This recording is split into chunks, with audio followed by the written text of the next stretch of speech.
Episode 3 of The Rings of Power has just dropped, and with it a ton of new questions, theories, and connections to the Lord of the Rings. From who this mysterious Adar is, Galadriel's discovery of Numenor, and Halbrand's mysterious past. I will be saving all my trailer and book spoilers until the end of the video, and don't worry, I'll give you a warning before we get there. So hitch a ride on the high seas, let's get into it. We pick up with our elven watchwarden Arondir, who we last saw captured beneath the tunnels of the Southlands town of Horden. He and the human healer Bronwyn noticed that although the town was destroyed, there were suspiciously no bodies. As we'll find out, they've all been taken as prisoners to construct this elaborate tunnel network, a network that has even made its way over to Theo and Bronwyn's town of Tirharad. That's why they had to evacuate at the end of episode 2. You'll notice the orcs here literally burn in sunlight, having to keep themselves covered by the sun with bone helmets and clothing. Not only do the tunnels allow them the ability to move about undetected, but they also keep them out of the light. When orcs were first created by Morgoth, there was no light in Middle-earth, so when the sun first arose, it was a complete shock to their systems, and thus they were driven underground. But as Arondir later surmises, there is a third reason for these tunnels.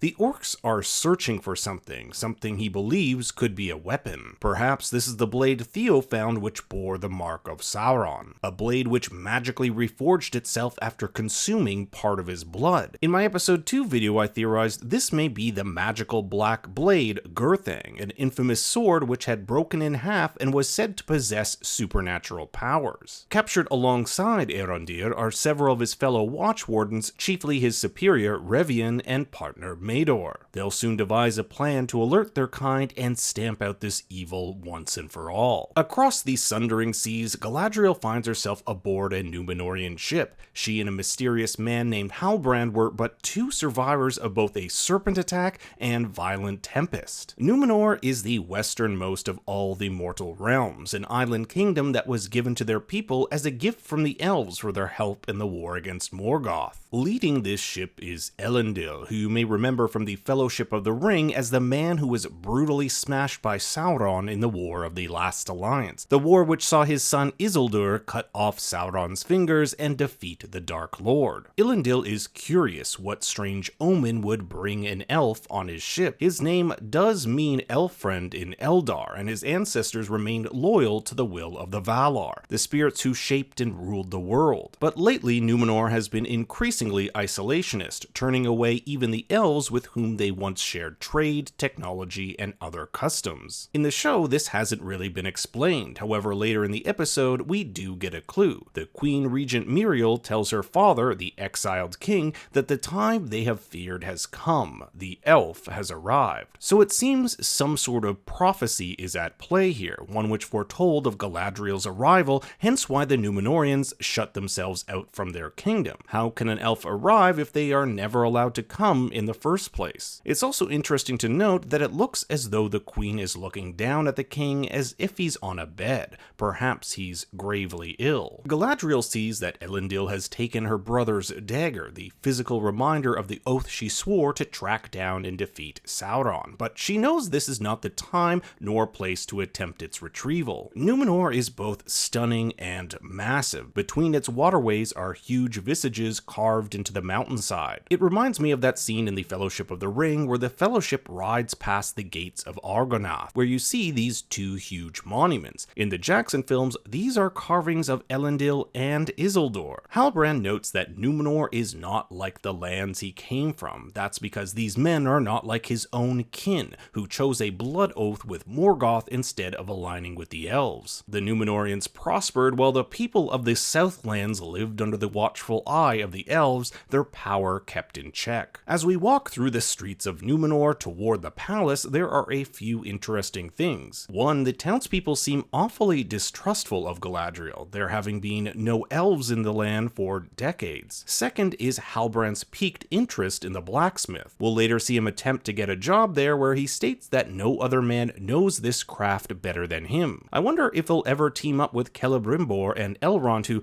in episode 2 were devising a way to build a forge stronger than the world has ever seen. Galadriel and Halbrand are brought before Queen Regent Miriel, who seems to have taken over rule of Numenor from a king who is locked away in the tower. In the books, this king king's name is Tar Palantir, Palantir translating from Elvish to farsighted. And considering we'll find out that this king foresaw an elf arriving, I think it's fair to say he's living up to his name. Palantir is also the name of the seeing stone used by Saruman. These stones could be used to communicate with one another and to see many things across the face of the world. Palantir was used by Sauron to eventually ensnare Saruman, so it could be assumed that if the king has access to one of these, he may have been given one as a gift by Sauron in disguise, as a way to slowly corrupt the Númenórean people, who at the time would be one of his greatest threats. In LOT lore, Elendil will bring 7 of these Palantiri from Númenor to Middle-earth, with one of them eventually falling into the hands of Saruman during the Third Age. In Númenor, no one kneels, which I thought was pretty interesting.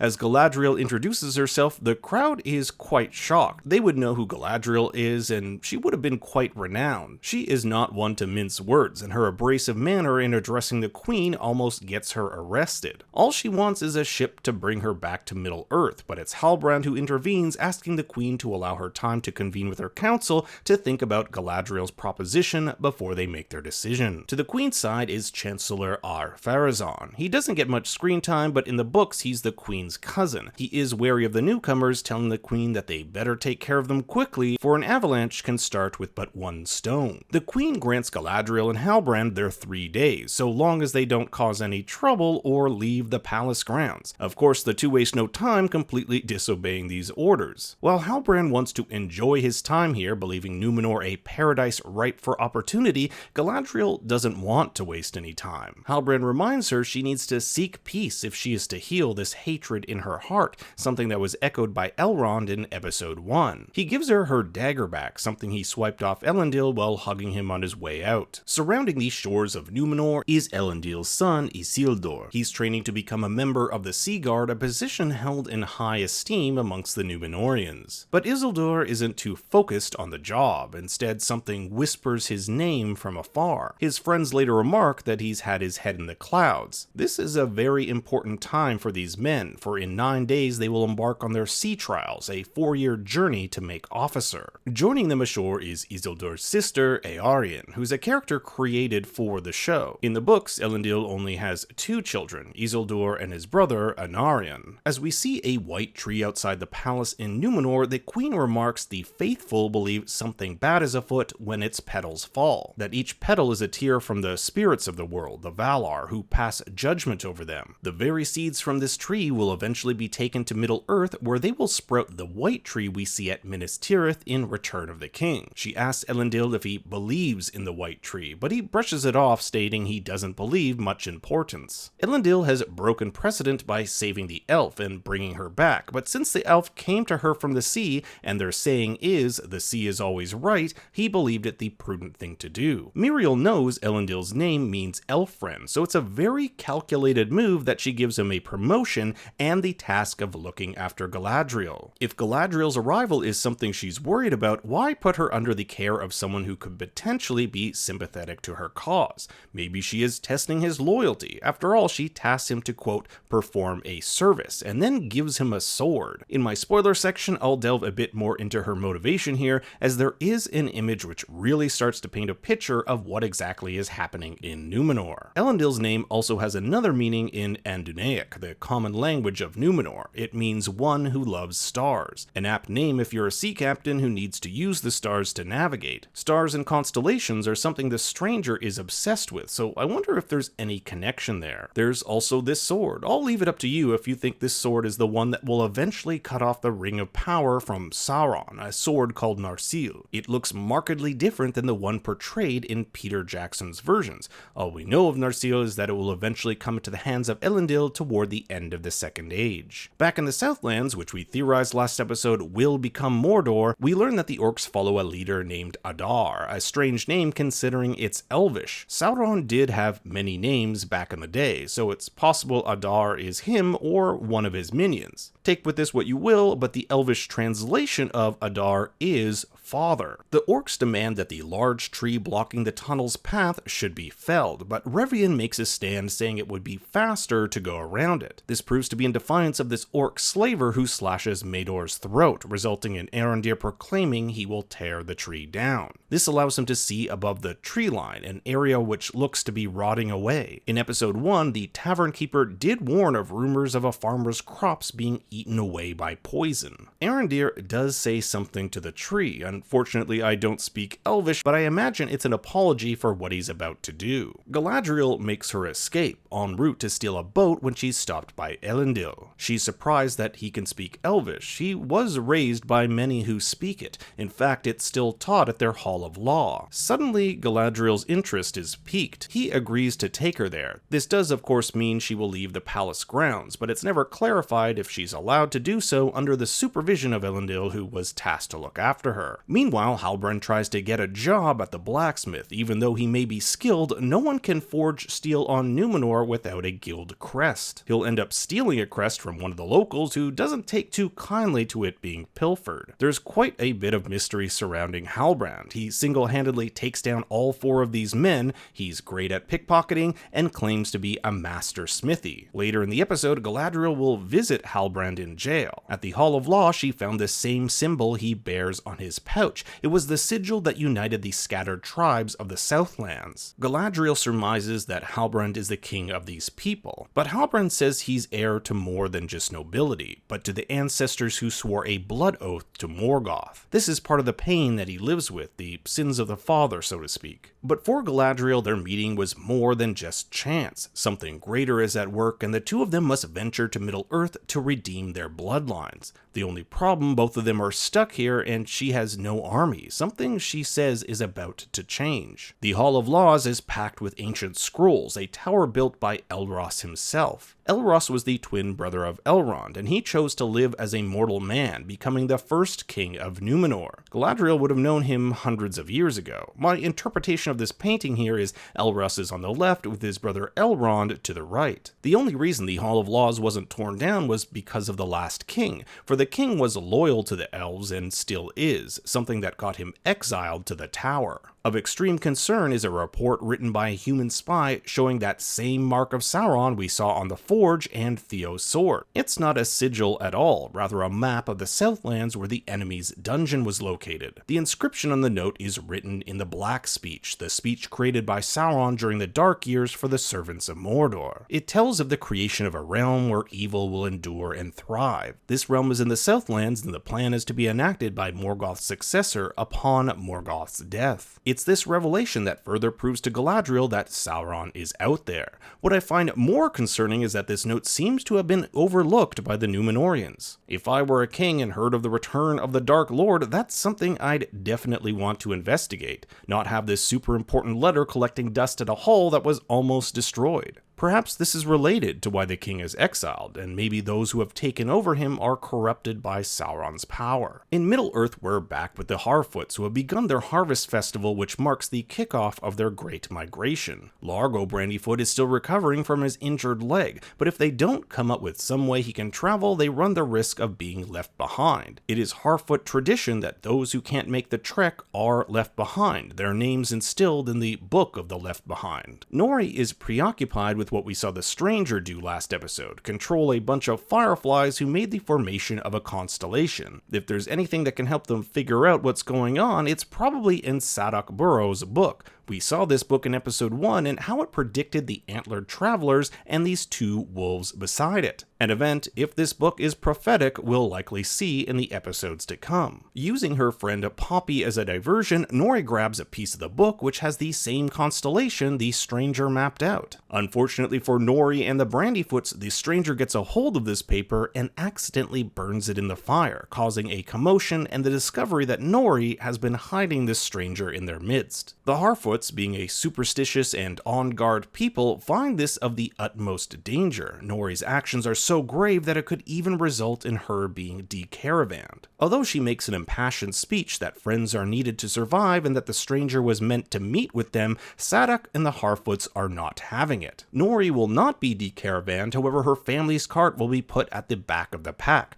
Her mother says this is basically the same as having their names stamped in the Book of the Left Behind, since with their father's injury there will be no way they can keep up. The Stranger watches on from afar, and I couldn't help but think that he's starting starting to understand. Back in Numenor, Elendil's children question him about Galadriel. Isildur wants to escort her back to Middle-earth, but his sea trials are in 9 days, something his father will order him to do. Isildur doesn't want to become a member of the Sea Guard. He longs for something more. Maybe somewhere it's hinted that his brother Anarion ventured off to without the approval of their father. Elendil will go on to say there is nothing for their people on the western shores of Middle-earth. The past is dead. I found this a bit odd. What kind of past do they have there? For all we know, Elendil and his family have been on Numenor their entire lives. Was there some sort of falling out with the brother which led him off there? Elendil goes on to note that the watery path heals all wounds, so maybe the brother died. I don't think that's the case because it would be a huge departure from the books, so maybe it's something else entirely. Regardless, the fact that all 3 of his children have been talking behind his back, it can't make him feel all that good. What good news does come, however, is in the form of Eärion's acceptance into the Builders Guild, something which never would have happened if it weren't for her brother's insistence that she reapply. With the caravan on its way, the Brandyfoots fall behind. They won't be able to make it in their father's condition. Luckily, they have the Stranger, and if you stick around for my spoiler section, you'll see if he uses some sweet magic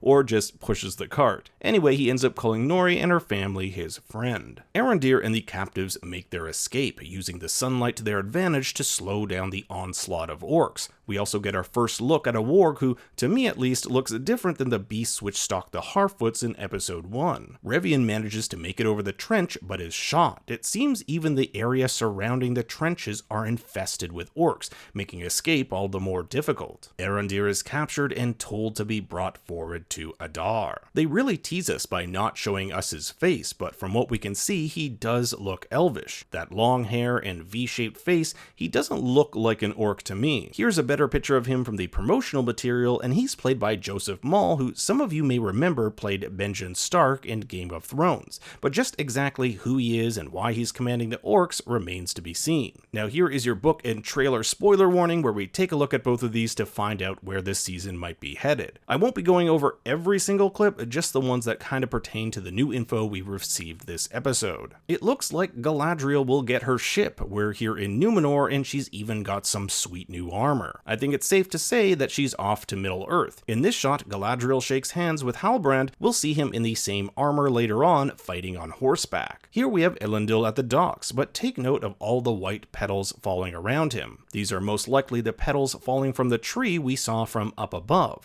We'll later see Galadriel watch these petals blowing violently in the wind. Looks like the Stranger has himself surrounded by 3 of these beasts, hinted at in episode 1 and prophesized in Sadoc Burrow's books. In the back, you can make out Nori, and if you look really close, there's one other person here, which we can see in this other shot is Poppy. The Stranger will later use some sort of slam wind attack to fight the beasts off. I like this sort of ominous image of Chancellor Ar-Pharazôn watching the Queen give a speech. In the books, he usurps her and takes her as his wife, culminating in a chain of events which will lead to Numenor's downfall. Here's Galadriel with Halbrand in that sweet new armor, and Galadriel tells him whatever he did in the past to be free of it. Here's a better shot of King Durin III with his son Prince Durin IV in the background. The last we left them, they were planning a deal with Elrond and the elves of Eregion. A number of orcs follow Theo through the forest. Maybe their evacuation caravan gets attacked, or Theo gets separated. We'll later see him in a human town hassled by this old man who asks him if he's heard of Sauron. Theo is inspecting his arm here, but we're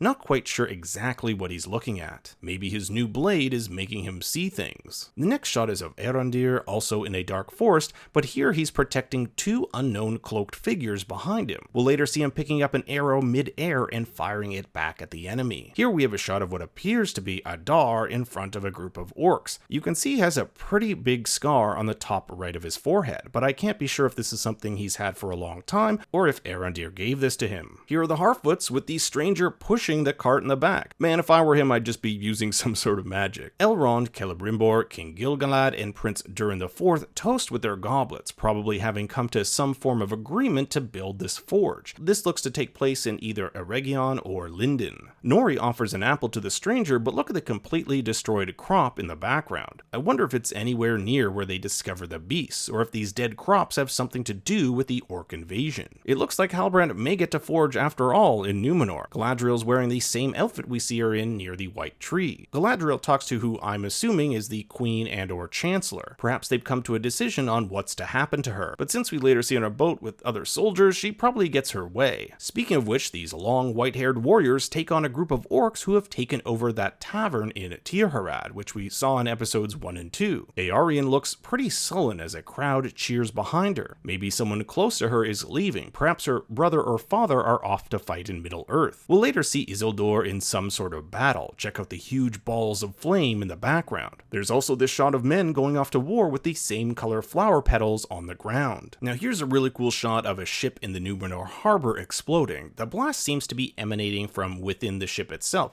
so maybe it's some sort of planned attack, but just who it's meant for is unknown. And it looks as though we will see a Palantir as the Queen uses it to show Galadriel the day they feared is upon them. Bronwyn seems to team up with Arondir again at some point, letting the people know that together they can survive this. Here we see the Queen holding on to something. It looks like a baby, but in the books there's no mention of her having a child, so it's either someone else's child or something else entirely. Prince Durin holds this crystal. I wonder if it's the object that was glowing inside the chest we never got to see in episode 2. Galadriel and Halbrand venture off into battle. This shot from July's main teaser shows a crowd cheering Ar-Pharazôn in front of a building with murals of people building. In the wide shot, you can see Eärien off to the side, not happy. Many of the people here are holding scrolls, perhaps plans for buildings or whatnot, but whatever it is, everyone seems to love it but her. Now, there are some shots that I didn't include because I wasn't exactly sure where they may fit in the timeline, but I'll absolutely get to those as we continue on with the story. These videos have been a lot of fun to put together, and I hope you'll like and subscribe and leave a comment with what you think will happen next. For more Bad Takes, you can follow me on Twitter and Instagram at ThinkStoryYT.